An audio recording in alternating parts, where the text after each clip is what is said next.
मी प्राचार्य शिवाजीराव बागल. खरं तर माझा कवीचा पिंड नाही.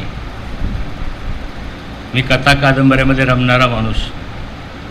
पण कवी रविराज यांच्या आग्रहानुसार मी कविता करण्याचा प्रयत्न केलेला आहे. आता त्यातला मी दर्दी नाही. तुम्ही लोक अत्यंत दर्दी आहात. कस्तुरे सर म्हणाले मला गाता येत नाही, पण उत्तुंग पद्धतीची गायले गेली. सरांनी उत्तम गायलं. आणि खरं तर ज्यांचं राजकारणाच्या आखाड्यामध्ये नाव होतं ते कवी कट्ट्यावरती आलेले आमचे आदरणीय शिंगण सर.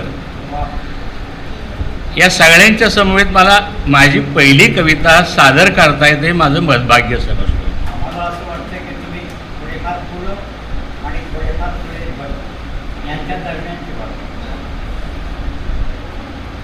आई नावाची माझी कविता आहे.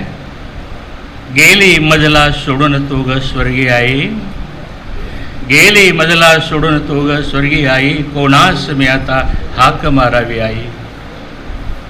ध्यानी मणी स्वप्नी माझ्या तूच आई, ध्यानी मणी स्वप्नी माझ्या तूच आई, कितीदा मजसाठी तू गायलीस अंगाई. आमची अनंत थोरवी जनास सांगे आई, गेली मजला सोडून तू ग स्वर्गीय आई, कोणास मी आता हाक मारावी आई. कष्टाचा भार सुसुनी आनंदे मनी आई, कष्टाचा भार सुसुनी आनंदे मनी आई, दारिद्र्याची विवंचना कधी मांडली नाही, ओवी सव्वे गायली सुखदुःखाची गाणी आई. कधी न मानिला कष्टाचा भार काही, तुझ्या खुरप्याने आमास आधार आई.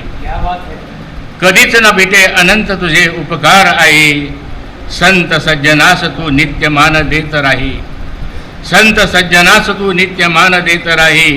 अज्ञानी असून केला अनंत उपकार आई, आई तुझे ममत्व पुन्हा मिळणार नाही आई, पुन्हा आई तुझे ममत्व पुन्हा मिळणार नाही.